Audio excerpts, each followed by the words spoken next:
Los paganos hoy, a partir de una interpretación de las raíces históricas del conflicto entre cristianos y paganos. Un ensayo de la licenciada Graciela Gómez de Azo, Pontificia Universidad Católica Argentina, Santa María de los Buenos Aires.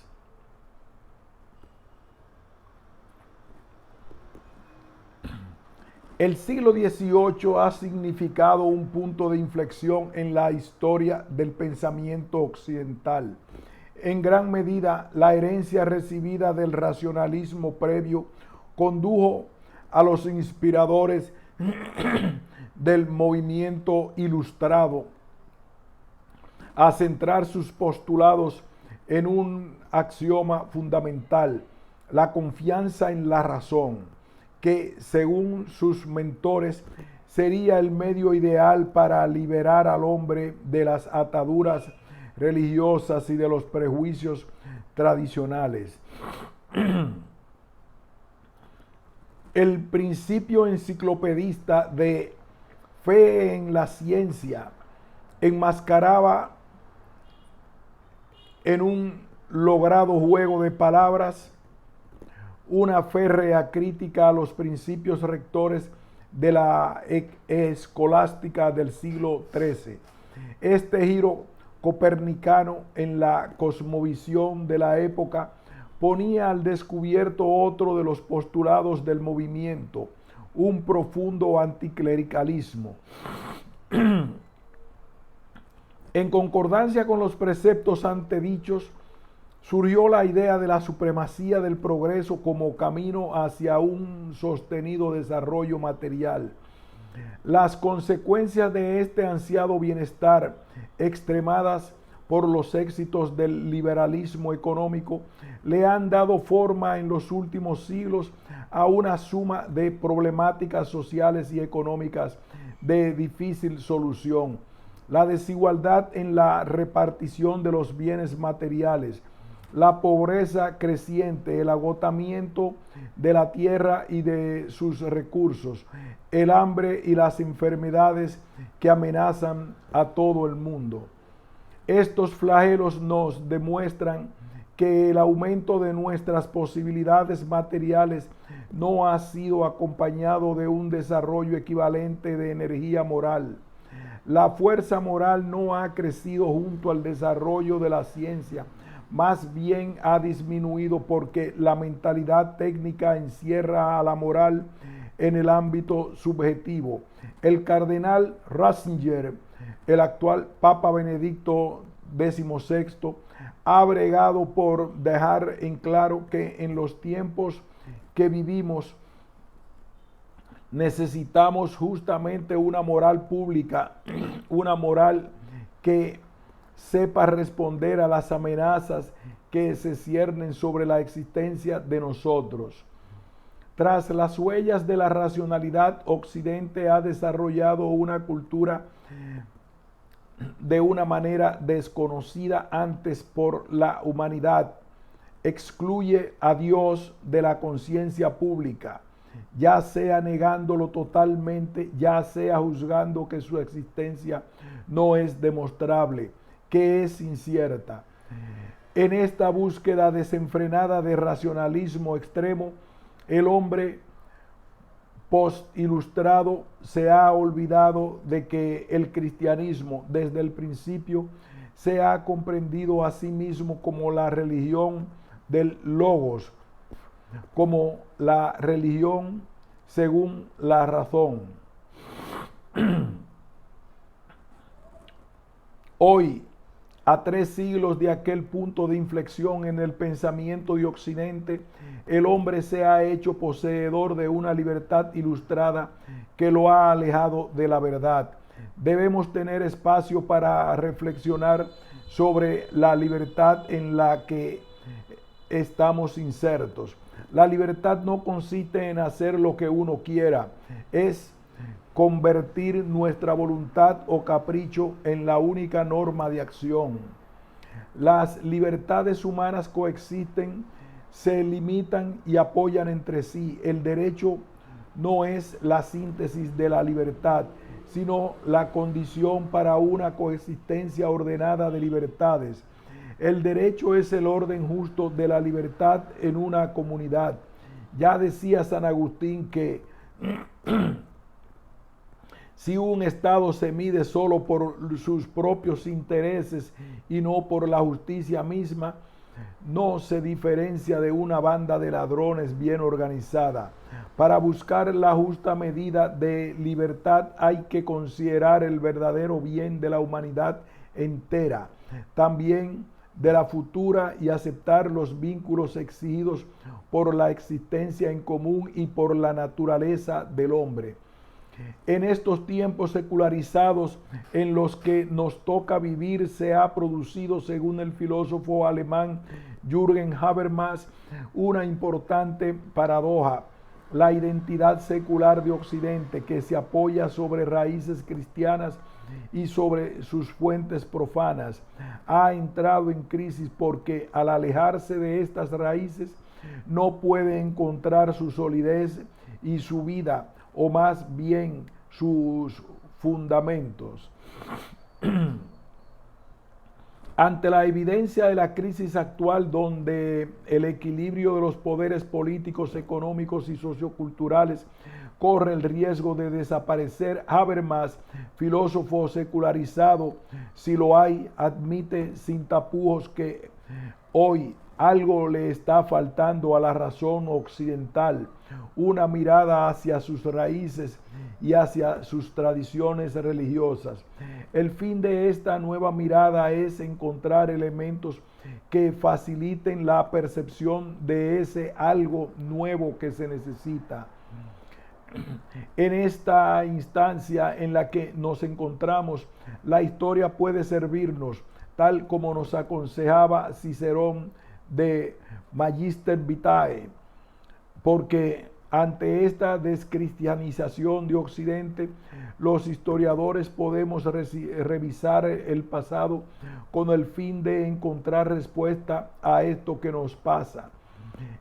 Esta descristianización extrema o este laicismo militante pareciera entrar en consonancia con aquel tiempo final del Imperio Romano, en el cual se produjo una profunda crisis en la Romanitas, crisis que tuvo como protagonista a un cristianismo en consolidación y a un paganismo en el ocaso.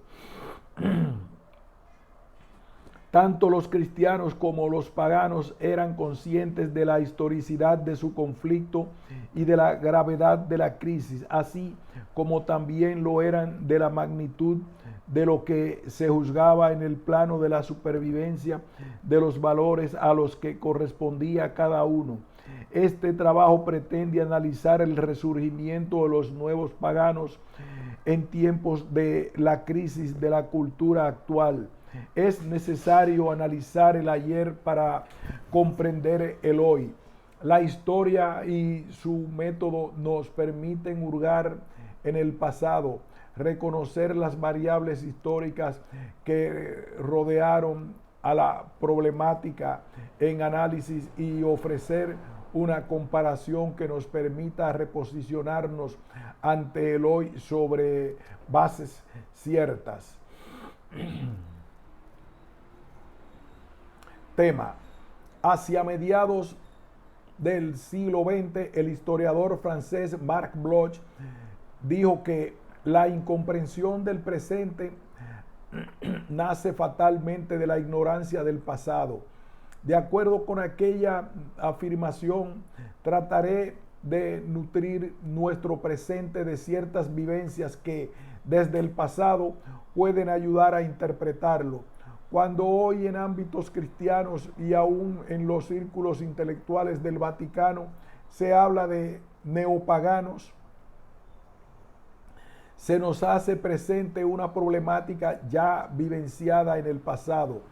El neopaganismo abreva históricamente en una realidad propia de aquel tiempo en el cual se moría una cultura. La Romanitas y se consolidaba otra, la Cristianitas. En tiempos de la caída del Imperio Romano de Occidente hubo una larga lucha entre dos posturas ante lo divino, la pagana y la cristiana.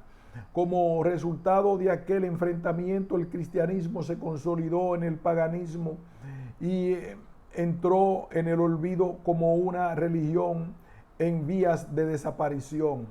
El tema que abordaré a través de una mirada histórica me permitirá interpretar las semejanzas y diferencias entre dos épocas diferentes, aunque unidas por una misma problemática. Problema. De acuerdo con la temática antedicha, serán nudos centrales de análisis. 1. Las implicancias histórico-culturales del término pagano en tiempos de la consolidación del cristianismo. 2. Cristianos y paganos de ayer, vínculos, relaciones y connotaciones de un enfrentamiento histórico. 3. Los paganos de hoy, el contexto histórico del que emergen, sus pretensiones histórico-culturales, su actitud ante el cristianismo actual. Medios y vías para intentar solucionar el conflicto entre los cristianos y los paganos de hoy. Desarrollo. Las implicaciones histórico-culturales del término pagano en tiempos de la consolidación del cristianismo. El cristianismo comienza en un momento histórico providencial, puesto que la ecumene se presentaba unificada por la cultura griega en su versión filosófica helenística y por la política romana. Aquel mundo relativamente homogéneo, civilizado y pacífico fue el mejor vehículo para la rápida difusión de la fe. El mensaje de Jesús se dirigió primero a los judíos, principalmente a aquellos que llegaban a Jerusalén para asistir a las festividades religiosas. Los cristianos desde la primera hora se organizaron en comunidades o iglesias bajo la condición de presbíteros. Tras la muerte del último apóstol, las comunidades locales se convirtieron en las primeras diócesis y los presbíteros relacionados con algún apóstol pasaron a ser los primeros obispos. Fue Saulo de Tarso el primer gran difusor del cristianismo en lengua griega. Los diálogos y las discusiones con judíos durante sus viajes se estructuraron según las argumentaciones de la lógica aristotélica. La formación helénica de Pablo le permitió usar la forma literaria griega de la epístola para dirigirse a las comunidades cristianas dispersas por todo el Imperio Romano. En sus discursos, en particular en aquel que dirigió al Areópago de Atenas, Pablo se propuso colocar el elemento cristiano sobre el elemento gentil para fundir uno en el otro. Por sus prédicas a los no judíos, Pablo fue llamado el apóstol de los gentiles. Fue en aquellos primeros tiempos del cristianismo cuando surgió la problemática pagana, el contacto con el otro en relación con el cristiano provocó una paulatina diferenciación e incluso exclusión de aquellos que no pertenecían a las comunidades de cristianos. Entre los siglos primero y cuarto, el término pagano modificó su sentido. Es a partir de estas diversas connotaciones que se puede apreciar la importancia de dicho término, la importancia que dicho término ha tenido en la consolidación del cristianismo. A lo largo de los siglos, el término pagano se ha hecho de uso corriente. En general, se suele usar para aquellos hombres que no son cristianos, o más exactamente para aquellos que profesan una religión enteramente extraña o diferente del cristianismo. Esta acepción tan generalizada está disociada de sus orígenes que son ajenos al dominio de la religión. El uso eclesiástico del término paganus es muy tardío. Este vocablo existía ya desde hacía largo tiempo en la lengua profana. Fue durante la época imperial romana cuando el cristianismo se adueñó de él. El sentido etimológico de paganus se relaciona con el término pagus, que en lengua clásica significa poblado o pueblo, aunque ordinariamente era usado como distrito o región. Sea cual fuere la elasticidad de la significación, el término donde se le encuentre se relaciona con la idea de un elemento de origen rural. Cicerón, el más antiguo autor en el que reconocemos la expresión, la emplea en forma corriente. Utiliza el término pagani en oposición al término montani. Para Seller, los montani han sido los habitantes de las partes más antiguas de la ciudad. Los pagani, en cambio, eran los habitantes de los barrios que se instalaron desde largo tiempo atrás en los alrededores de las urbs primitivas. La segunda acepción, que es desconocida en la época republicana, se emplea en tiempos imperiales y está atestiguada desde el siglo I. Así, paganus significa civil o común vulgar ordinario por oposición a militar. El nuevo sentido se utilizó también en la lengua del derecho. Varios jurisconsultos han empleado el término paganus peculium para designar la plata ganada en la vida civil, así como peculium castrense a la plata recibida por el servicio de armas.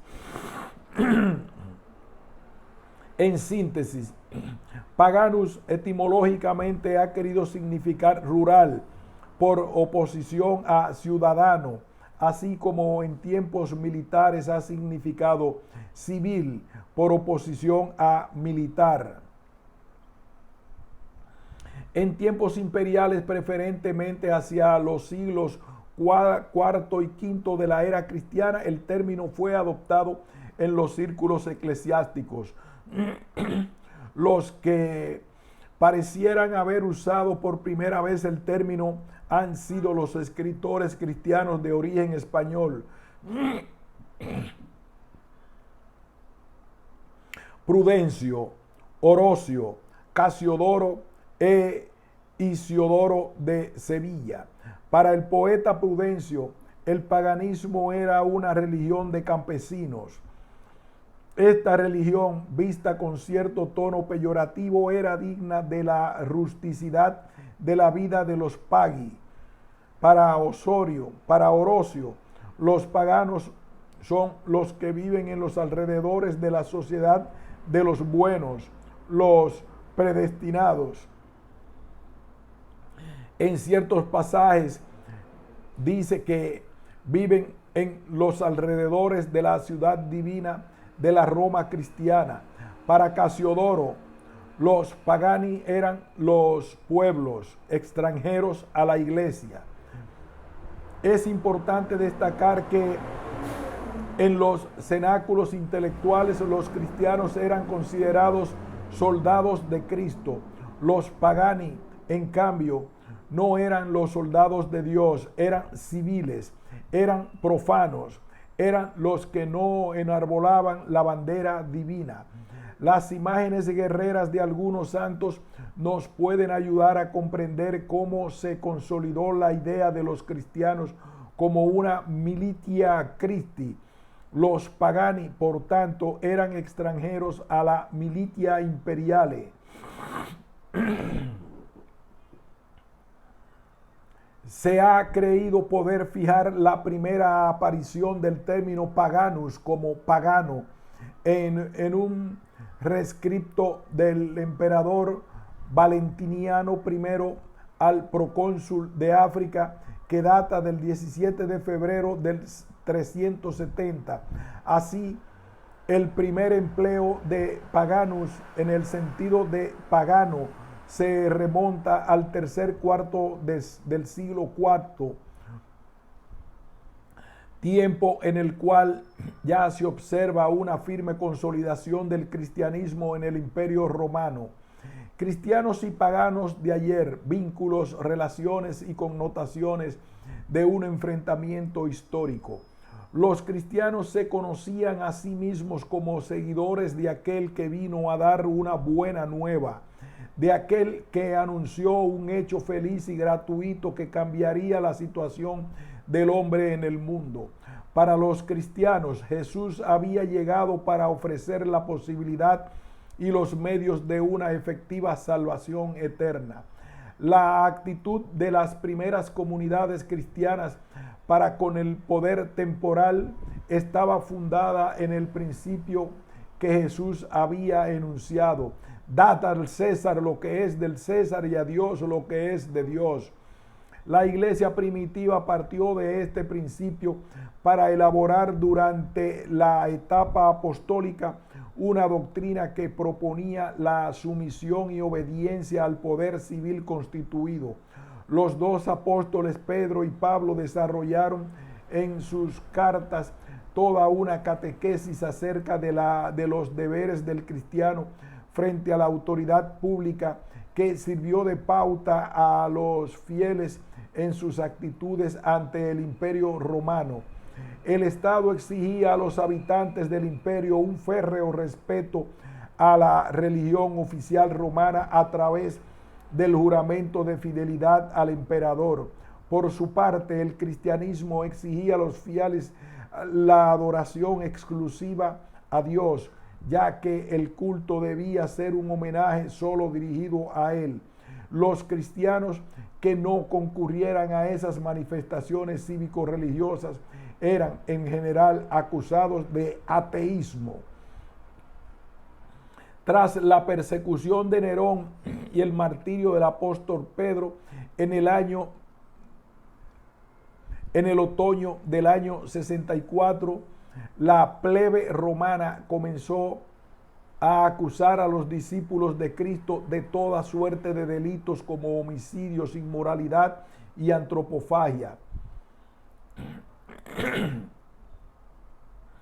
Tras la persecución de Nerón y el martirio del apóstol Pedro en el otoño del 64, la plebe romana comenzó a acusar a los discípulos de Cristo de toda suerte de delitos como homicidios, inmoralidad y antropofagia. La autoridad pública consideraba a los primeros cristianos como hombres fuera de la ley, súbditos infieles a la majestad imperial e impíos para con la religión oficial romana. Los grupos más cultivados y los intelectuales dentro del imperio veían en el cristianismo una amenaza para el futuro de Roma y menospreciaban su valor en comparación con la antigua sabiduría pagana. Tal como se observa, el contacto de las primeras comunidades cristianas con el mundo antiguo estuvo ganado en muchas ocasiones por la confrontación. Fue durante el siglo II que se inició un fructífero diálogo intelectual para demostrar que el cristianismo no era un conjunto de creencias y supersticiones bárbaras, sino una filosofía tan verdadera como las demás. Algunos cristianos comenzaron a reflexionar de un modo más profundo y tratar de elaborar teológicamente una serie de elementos presentes en la predicación de la iglesia. Durante el siglo II, los apologistas fueron los autores que realizaron este primer esfuerzo doctrinal que provocó como primera y gran consecuencia el encuentro entre el cristianismo y el mundo clásico. La Iglesia Católica, a través de sus hombres más representativos, estableció los principios de sustentación del dogma cristiano con el objeto de reforzar la identidad de los cristianos y proteger las tradiciones de la comunidad frente a aquellos que los atacaban. Entre los gobiernos de Claudio, siglo I, y Constantino, siglo IV, el cristianismo fue considerado legalmente una superstitio, lo contrario de una religio, y como tal fue considerado ilícito y perseguido por la legislación romana. El edicto de Milán convirtió al cristianismo en religio lícita. Al terminar las persecuciones, los diferentes obispos se enfrentaron a una serie de disensiones internas, dogmáticas y políticas. Con el apoyo imperial unificaron y centralizaron la iglesia mediante una serie de significativas reuniones. Los concilios de Nicea 325, que unificó el credo y la doctrina. El concilio de Constantinopla 381, que redactó el credo niceo-constantinopolitano, y el de Calcedonia 451, que estableció el orden de prioridad de las sedes eclesiásticas y estableció la prioridad del obispo de Roma por sobre el resto de las sedes obispales. En este contexto de los siglos IV y V, las relaciones entre cristianos y paganos se tensaron peligrosamente. Constantino, en el año 330, decidió fundar una nueva Roma en el viejo enclave de Estambul, en la costa del Mar Negro, con el fin de rodearse en un nuevo espacio de una nobilitas cristiana que diera marco a un nuevo ciclo político con centro en la Pars Orientalis del imperio. En Occidente, la vieja nobilitas seguía atraída por los cultos ancestrales. Esta nobilitas pagana había concentrado su accionar en Roma, lugar en el que seguía conservando sus privilegios, aun cuando la iglesia conservaba allí al obispo de mayor envergadura. Para entrar de lleno en la problemática de este trabajo, considero atinado aclarar que en tiempos tardoantiguos el paganismo era fundamentalmente un sincretismo confuso y asistemático de antiguas creencias conformadas bajo el nombre genérico de religión oficial, cuyas bases eran las mores maiorum y las fides al culto capitolino. Esta religión era un resabio del culto imperial establecido en tiempos augustales, que consideraba como base de la misma el respeto a los antiguos ritos vinculados al fuego y a los antepasados. Durante los primeros siglos del imperio se fusionaron estos cultos ancestrales en una visión intelectualizada de la filosofía neoplatónica y los cultos orientales. El emperador Teodosio, en su edicto de Tesalónica 380, convirtió al cristianismo en la religión oficial de Roma. Esta firme determinación imperial puso a la aguerrida aristocracia pagana en pie de guerra contra la cristiandad. Los paganos combatieron con la esperanza de consolidar su poder con armas apologéticas que eran en buena parte comunes con las que usaban los hebreos y algunos grupos heréticos, como los arrianos. Estos tres grupos pusieron el acento en la eficacia de la tradición y en la oportunidad de conservarla íntegra.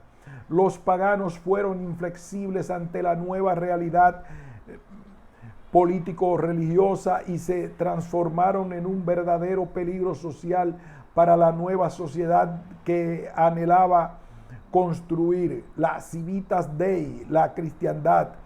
En tal sentido, tanto para la iglesia cuanto para el imperio, los paganos debían ser convertidos para salvarlos u obstaculizarlos u obstaculizados en su accionar a partir de una legislación contundente que excluyera por ilícita la práctica de la religión pagana.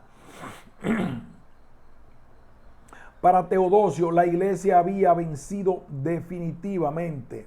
Él quería realizar como soberano cristiano el Estado cristiano. La iglesia debería ser no solo el fermento de la sociedad, sino también el principio político que diera forma al orden terreno. La política teodosiana tampoco escapó al peligro de identificar a Dios con la conservación del Estado y de la sociedad.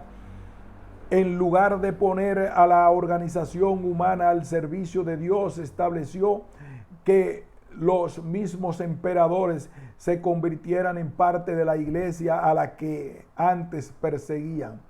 Ya dijo Agustín sobre Teodosio que se apreciaba más de ser miembro de esta iglesia que de reinar en la tierra. Agustín vivía en el seno de una gran época religiosa en la que el problema central de la existencia ya no era la felicidad terrena con epicentro en los apetitos mundanos propia de los paganos. En tiempos de la tardoantigüedad, para los cristianos, el centro de las preocupaciones humanas era el problema de la salvación y las relaciones con Dios. Frente a esta religiosidad tan profunda, los paganos hacían resurgir arcaicas creencias y prácticas propias de las tradiciones de los dioses de la ciudad, de su politeísmo ilustrado por los maestros de la cultura de los dioses de Homero o Virgilio. Los cristianos, mientras tanto, respetaron el universo cultural grecolatino, pero lo enmarcaron en una religiosidad nueva que le dio a todo aquel pasado histórico cultural un sentido trascendente, absolutamente nuevo. En el contexto histórico de fines del siglo IV, empezó a circular entre los cristianos el término paganus, con la intención de subrayar el carácter marginal del politeísmo. El término pagano tenía una connotación en principio peyorativa de personaje de segunda clase, de hombre civil frente al soldado regular e incluso suboficial frente al oficial de alto rango. Para el sacerdote hispano Paulo Orosio, que escribió su historia contra los paganos, el triunfo de la cristiandad estaba enlazado a la decadente romanidad. Lo que debía sustentar a la nueva sociedad era una persistente unidad entre los viejos ideales romanos y la religión cristiana. El universalismo cristiano era integrador y enlazaba a todo hombre del imperio con lo trascendente, con el Dios de los cristianos. Por eso dijo: para los cristianos y romanos, romano y cristiano soy. Es el único y verdadero Dios el que ha establecido esta unidad del reino. Soy romano entre romanos, cristiano entre cristianos, hombre entre hombres. Miro con amor la tierra que me sirve de patria y anhelo aquella otra patria verdadera que está muy por encima de este mundo. Allí está mi patria, en donde está mi ley y mi religión. Como puede observarse, en tiempos de la caída del Imperio Romano de Occidente, la defensa imperial se hacía desde dentro de la iglesia. Era tarea fundamental del Basileus buscar todos los caminos para solucionar el problema pagano, aunque en ello hubiera que excluir a los paganos, tal como afirma el Codex Theodosianus. En el nuevo orden romano no habría espacio para el error del necio paganismo. En síntesis, la solución ante el paganismo fue la exclusión por vía política y jurídica. 3. Los paganos de hoy, el contexto histórico del que emergen sus pretensiones histórico-culturales, su actitud ante el cristianismo actual.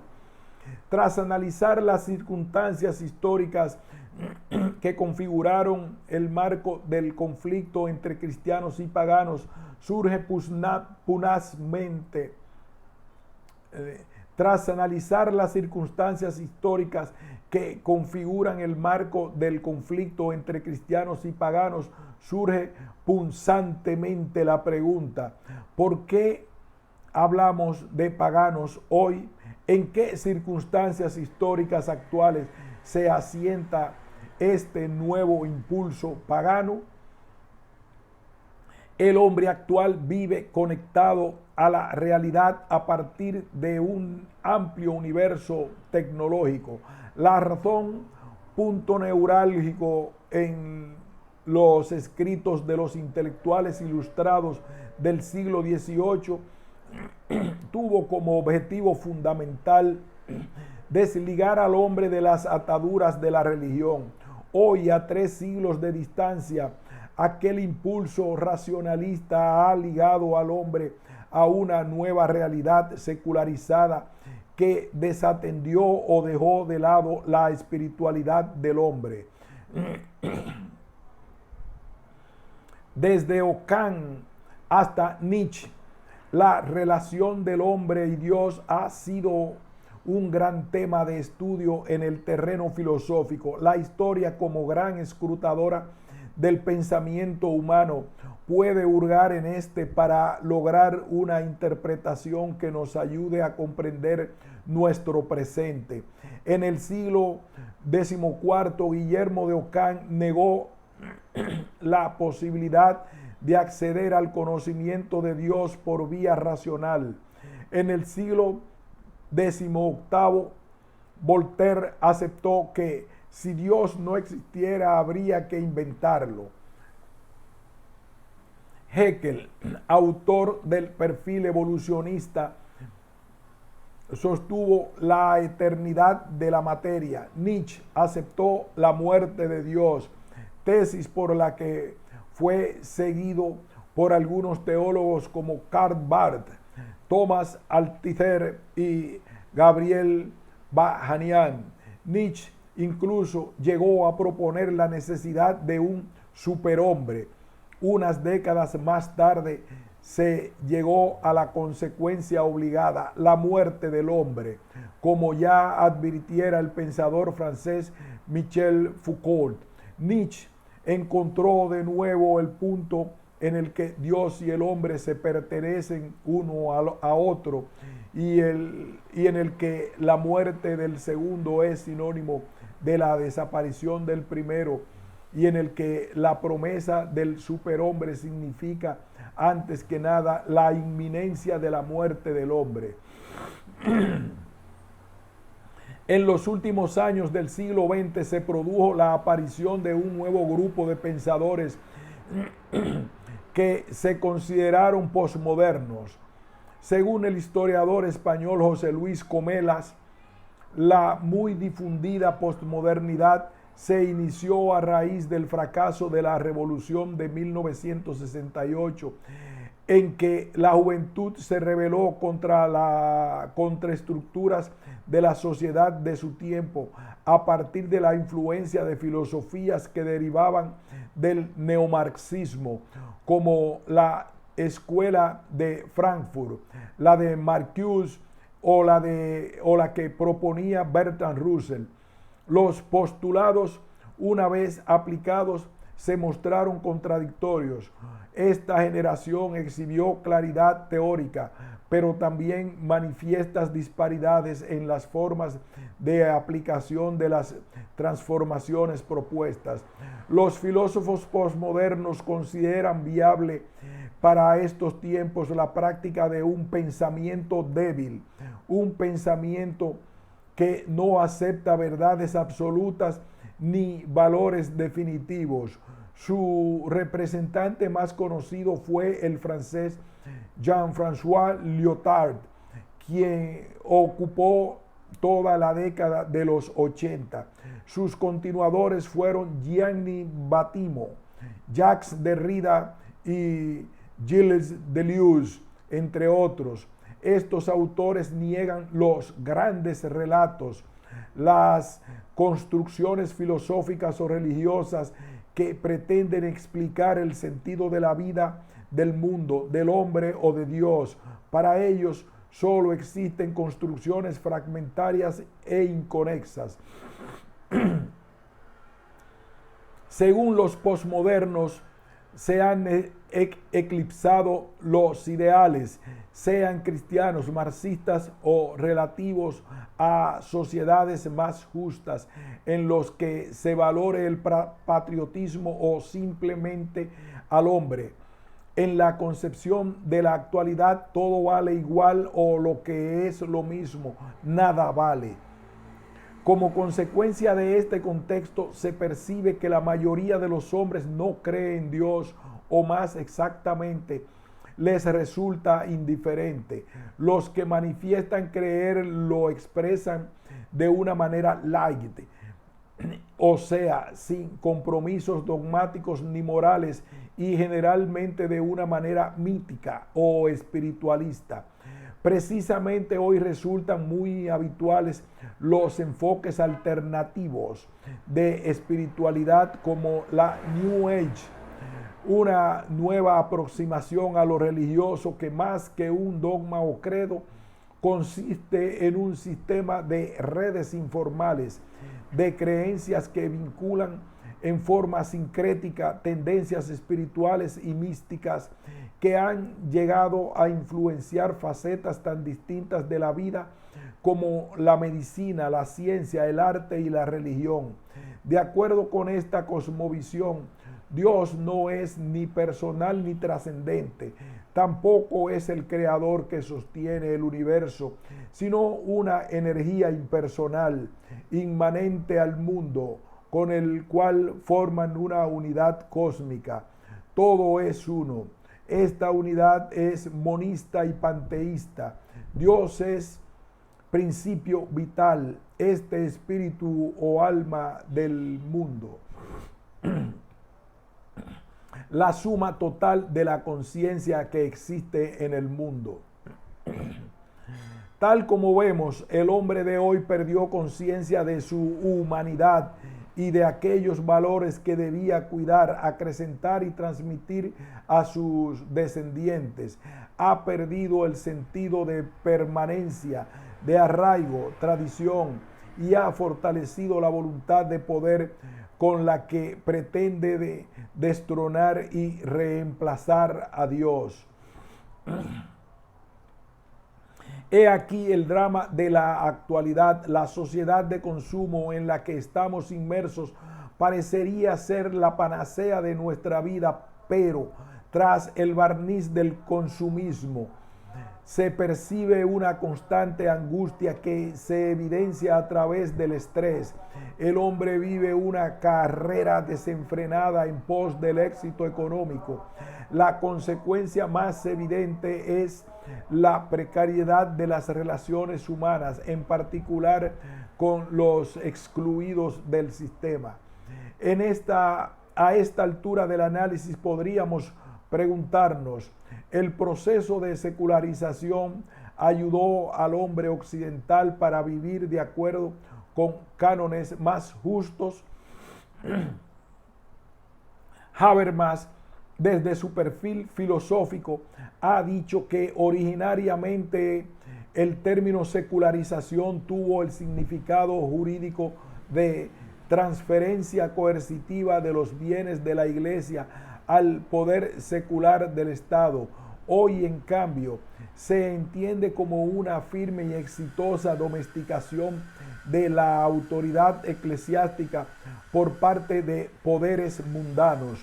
Esta domesticación trajo aparejado el peligro de destruir las raíces de Europa. Ella vive su hora de mayor éxito económico, pero parece estar vacía por dentro. En el año 2004, el entonces cardenal Joseph Ratzinger, hoy Benedicto XVI, decía: con la victoria del mundo técnico secular europeo, con la universalización de su modelo de vida y de su manera de pensar, se da en todo el mundo, especialmente en Asia y África, la impresión de que los valores de Europa, su cultura y su fe, aquello sobre que se basa su identidad, han llegado a su final. Europa pareciera estar saliendo de la escena mundial. Da la impresión de que ha llegado la hora de los sistemas de valores de otros mundos, de la América precolombina, del Islam, de la mística asiática. A esta crisis de identidad cultural que atraviesa Europa debe sumarse el hecho de que incluso étnicamente parece recorrer el camino de su desaparición. Ante esta realidad, el Islam ofrecería entonces una base espiritual sólida para la vida de los pueblos, una base espiritual y religiosa que parece haberse escapado de la mano de la vieja Europa. Esa descristianización en la que estamos inmersos nos hace recordar aquel pasado histórico en el cual se enfrentaron cristianos y paganos.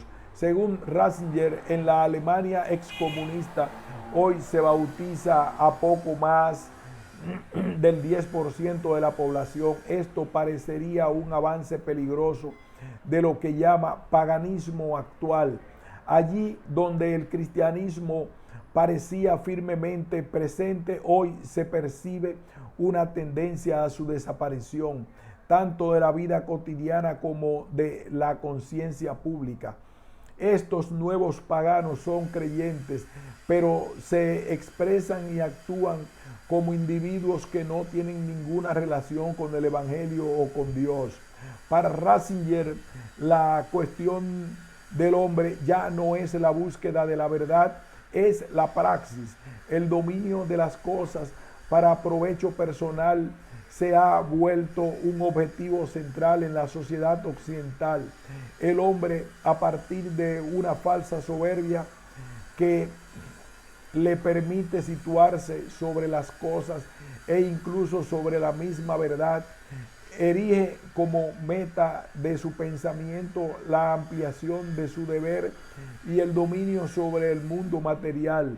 El hombre ha absolutizado lo coyuntural. La tecnología ha ocupado el espacio de las ciencias que estudian y se preocupan por el hombre. Como el antiguo pagano, el hombre secularizado de hoy se ha vuelto laico y, como ya hemos dicho, un hombre rústico, alejado de la civilización. El patrimonio cultural de la cristiandad y sus creyentes portan desde aquel tiempo del fin de las romanitas debe ser protegido ante los embates del nuevo paganismo. Frente a este relativismo pagano, la tradición cristiana se presenta como la garantía de unidad del hombre con lo trascendente, con lo sagrado. El mundo profano ha corroído aquello que el hombre occidental cuidaba con fervor, lo sagrado. En lo sagrado el hombre cristiano hallaba modelos de conducta y de vida. No será hora ya de encontrar los medios que nos permitan recrear un diálogo pleno y sin prejuicios entre lo sagrado y lo profano, medios y vías para intentar solucionar el conflicto entre cristianos y los paganos de hoy. Los paganos de ayer entraron en el ocaso cuando eligieron defender sus privilegios y se alejaron de los valores esenciales de la romanidad que estaban enraizados en un profundo respeto por el mundo sagrado. El cristianismo, en cambio, se consolidó porque ante la crisis terminal del Estado romano, consideró fundamental aliar el imperio herido de muerte con el Dios más fuerte. Ante aquella circunstancia crítica, el objetivo se vislumbraba con claridad. Se trataba de salvar el imperio mediante la fusión de las romanitas, la cultura que durante 10 siglos se consolidó en torno al Mediterráneo, con la nueva religión, el cristianismo. La nueva cultura, la cristianitas, llegó indemne hasta el siglo XVII. Desde allí hasta hoy, los intereses particulares de los estados alejaron a la iglesia del centro de la escena político-religiosa de Europa. El cristianismo y los paganos entraron de nuevo en el escenario histórico y conflictivo, y el conflicto se ha reabierto. ¿Cuáles son los medios que tanto paganos o secularizados como cristianos proponen ante la crisis espiritual de hoy? Ya se ha visto que en la actualidad la vida del hombre quedó casi específicamente restringida a su capacidad de acción. Lo que se sabe hacer se puede hacer.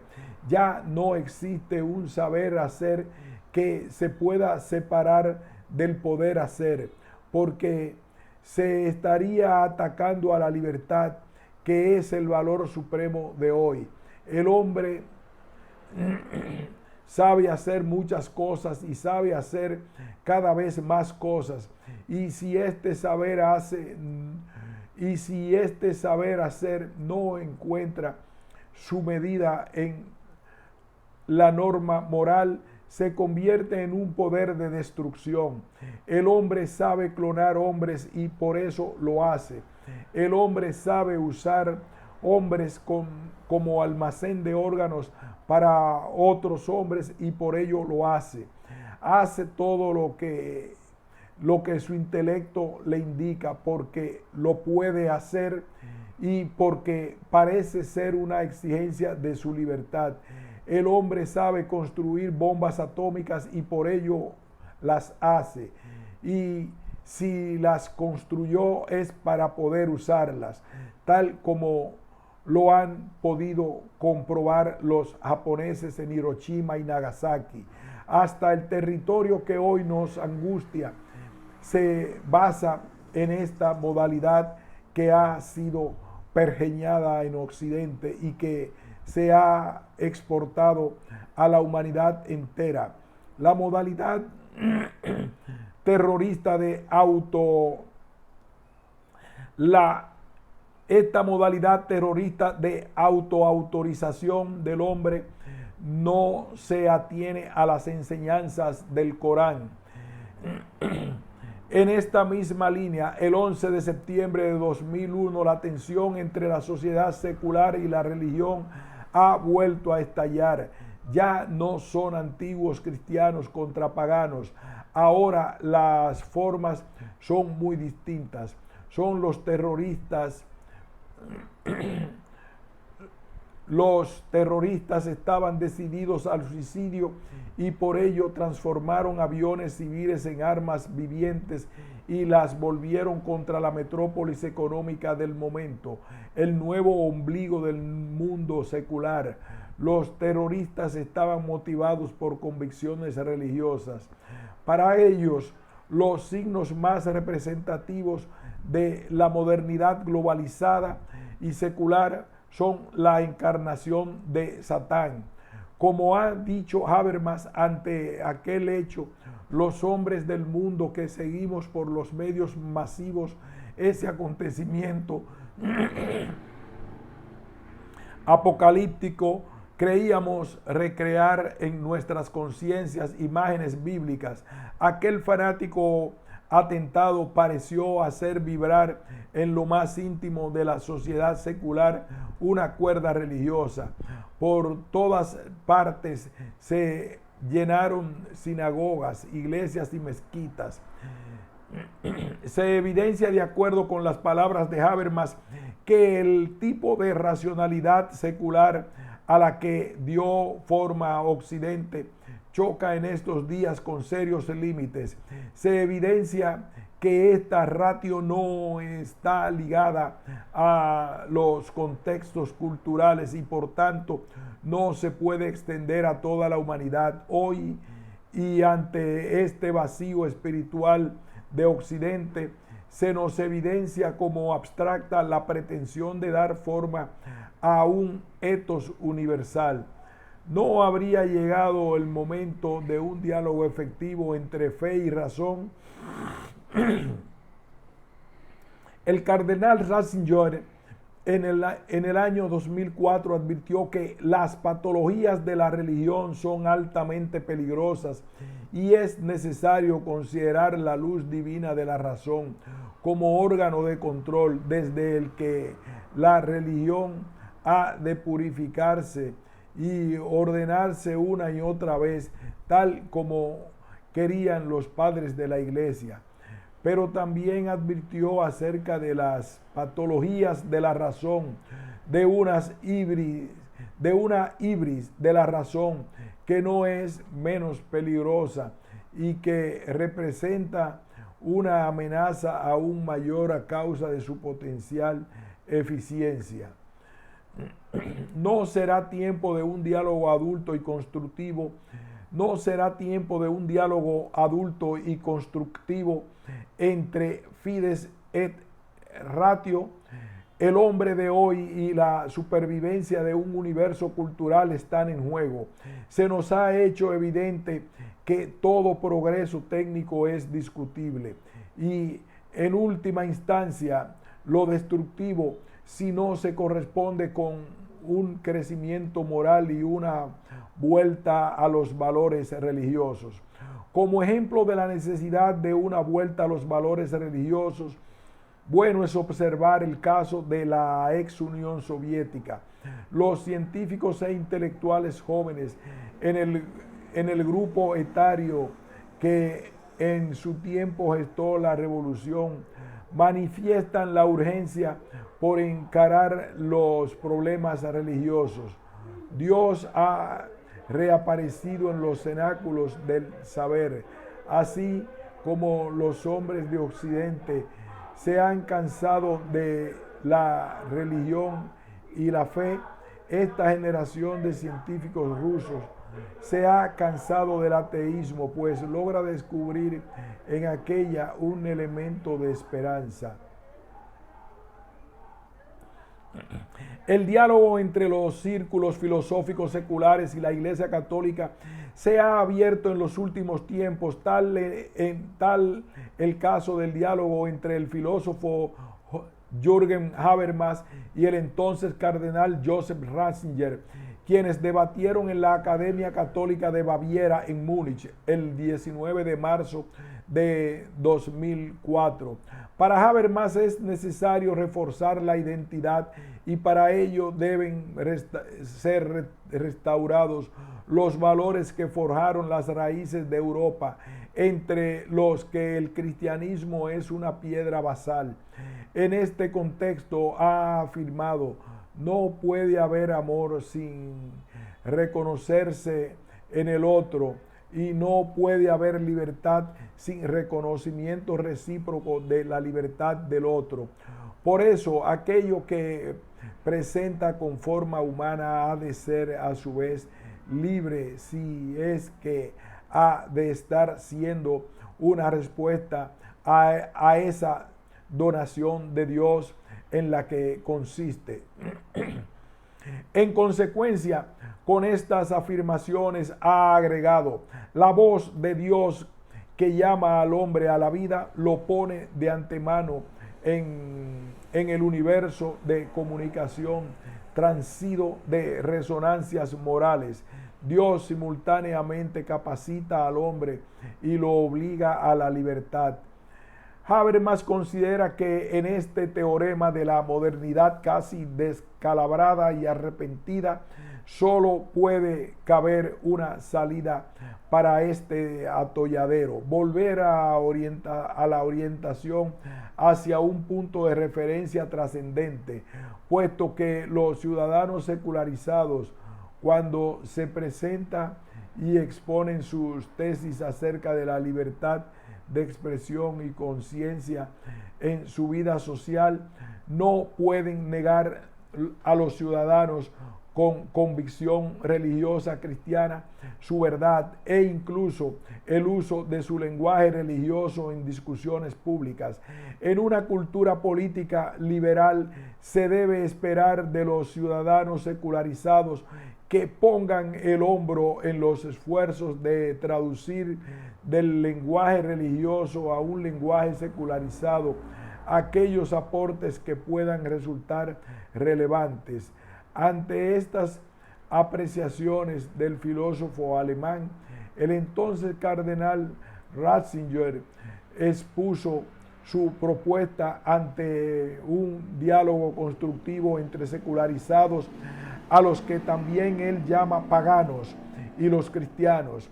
En principio, dejó muy en claro que no rechazaba ni al iluminismo ni a la modernidad, porque el cristianismo fue desde el principio la religión según la razón, logos. El pensamiento central de Ratzinger pretende poner un freno a las potencialidades que el hombre tiene que destruir. El pensamiento central de Ratzinger pretende poner en freno a las potencialidades que el hombre tiene de destruir el mundo. Es central su planteo sobre la cuestión del control jurídico y ético del poder. Para él es imperioso hallar fundamentos éticos que puedan conducir la convivencia del hombre por el camino correcto y permitan construir una forma de domar y ordenar ese poder. El actual pontífice está convencido de que la ciencia como tal no puede producir ningún ethos y que, por tanto, una renovación de la conciencia ética no puede producirse como resultado de debates científicos. La ciencia tiene ciertamente una responsabilidad en lo que se refiere al hombre y muy en particular la filosofía tiene la obligación de acompañar el desenvolvimiento de las ciencias particulares, de iluminar críticamente las conclusiones apresuradas y las certezas aparentes acerca de qué sea el hombre, de dónde viene y para qué existe. En concreto, la filosofía debe mantener abierta la mirada a todas las dimensiones, puesto que en las ciencias particulares solo pueden mostrarse aspectos parciales. El Papa nos alerta acerca de que la libertad exenta de derecho es anarquía y por tanto destrucción de la libertad. Para analizar esta situación agrega que quizás la doctrina de los derechos del hombre deba completarse con una doctrina de los deberes del hombre y de los límites del hombre. En consonancia con las palabras del Papa acerca de lo perentorio de incluir en el universo cultural de Occidente la idea del deber ante la sociedad, la prensa mundial y en particular la europea está convulsionada por esta problemática de la que ha tratado este trabajo. En septiembre de 2005, un diario danés publicó caricaturas del profeta Mahoma que generaron una fuerte reacción de la comunidad islámica en defensa de su religión. A inicios de febrero de 2006, Francia tuvo su propio conflicto local por publicar las caricaturas que provocaron tan abierto rechazo cultural y religioso en el Islam. Mientras en algunos medios de prensa se defiende fervientemente la libertad de expresión como derecho inalienable de la democracia, en ese mismo contexto, en el diario Le Figaro, Yves Terehart ha dicho: la autocensura puede revelarse necesaria. Lo que la ley autoriza, la conciencia lo prohíbe algunas veces. se puede hacer un mal uso de la libertad de prensa. El tema ha expuesto el sentir que sobre la cuestión religiosa tienen las comunidades musulmanas en Europa. Ante las palabras del jefe de la cultura del diario Jyllands-Posten, en Dinamarca tenemos una tradición de sátira y humor. Nos reímos de la familia real y de Jesucristo. Surgió punzante la respuesta de la comunidad islámica. Mahoma no puede ser representado gráficamente. Conclusiones.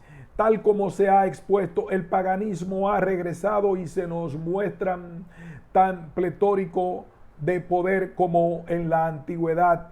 Es tarea de los cristianos de hoy prestar atención a la solución de esta problemática de nuestra época. Este nuevo paganismo secularizado nos pone ante un mundo que parece ver la realidad desde otra óptica diferente de la del fin del Imperio Romano, porque la auténtica contraposición que caracteriza al mundo de hoy no es la que se produce entre las diferentes culturas religiosas, sino entre la radical emancipación del hombre de Dios de las raíces de la vida por una parte y las grandes culturas religiosas por otra. Ante la publicación de las caricaturas de Mahoma en Dinamarca y luego en Francia, la comunidad islámica expuso su postura con contundencia. Tariq Ramadan destacó ante la publicación de las caricaturas de Mahoma en Dinamarca y luego en Francia, la comunidad islámica expuso su postura con contundencia. Tariq Ramadan, destacado filósofo y una de las voces representativas de los intelectuales musulmanes de Europa, dijo: en el mundo musulmán no nos reímos de la religión de ninguna manera, sea la nuestra o la de otro. Los musulmanes han defendido aquellos valores que su comunidad no negocia. Occidente, en cambio, ha mirado con los ojos paganos o secularizados lo que los musulmanes todavía respetan, sus valores más intrínsecamente sagrados. Como musulmán inserto en la cultura occidental, Tariq Ramadan también ha percibido que reírse de la religión es parte de la cultura europea que se remonta a Voltaire. El cinismo, la ironía y la blasfemia son parte de esta cultura. La polémica de hoy parece reforzar nuestro análisis previo. Esta secularización de Occidente no solo no reconoce sus raíces culturales y cristianas, sino que atenta contra aquellas que, aunque lejanas, tiene su propio universo cultural al que todo cristiano debe respeto. Para los que somos investigadores y docentes del medio periodístico y publicitario de hoy, parecen resurgir como trascendentes las propuestas del decreto sobre medios de comunicación social intermirífica que nació de la labor del Concilio Vaticano II. Un párrafo de aquel decreto nos puede hacer vislumbrar la vía o los medios por los cuales debemos avanzar para salir de este vacío existencial de Occidente. Para terminar con el mal moral, sería reconfortante, comillas, el auxilio de los medios de comunicación social, puesto que nos sirven para conocer y descubrir mejor al hombre y para hacer que resplandezca mejor y se exalte la verdad y el bien, comillas cerradas. Hoy, más que nunca, cobran vida aquellas palabras de Alicia Persson. Debemos comprometernos con la verdad en un área profesional tan aparentemente pagana como la del periodismo y la publicidad. El cristianismo de hoy es consciente de que la razón encontrará más luz si escucha a las grandes tradiciones religiosas. Los 10 mandamientos expresan en la tradición bíblica exigencias de nuestro ser hombres. Los 10 mandamientos expresan en la tradición bíblica exigencias de nuestro ser hombres, que también están presentes en las grandes tradiciones éticas de otras religiones. Una libertad orientada por la verdad de lo que somos podrá construir personas y por tanto sociedades más dignas. Benito de Nursia planteaba en el siglo VI, en tiempos de formación de las raíces de Europa, que era necesario unir al trabajo productivo que daba sustento a la vida material del hombre, la necesidad de la oración reparadora de los males espirituales y morales que entorpecían la vida humana. Bajo el lema Ora et Labora, Europa forjó la unidad entre el mundo profano y el mundo sagrado, y con esta la unidad del hombre con lo trascendente.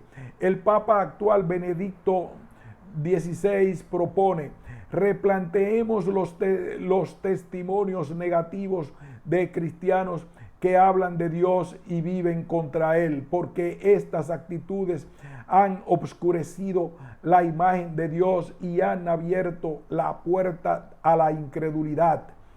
El cristianismo necesita hombres que, como Benito de Nursia en el siglo VI, reevangelicen la cultura con el objeto puesto en rescatar la identidad de las cristianitas y los viejos valores que dieron sustento al mundo occidental y cristiano. Fin de este ensayo.